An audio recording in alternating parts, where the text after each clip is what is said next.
Кыргыз Республикасынын Жогорку Кеңешинин депутатына талапкер болууга бул 25 жаштан жогору болгон Кыргыз Республикасынын жараны болуш керек, жогорку билими менен жана соттолуп болуш керек.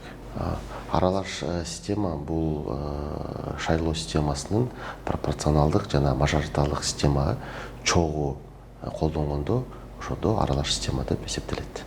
Ачык тизмелер бул шайлоо системасында колдонгондо пропорционалдык системада преференция деп эсептелет. Бул жерде шайлоочу шайлаганда саясий партияны тандаганда ошо саясий партиянын ичиндеги тизмеден өзүнө жаккан ошо талапкерди тандоого мүмкүнчүлүк берилет.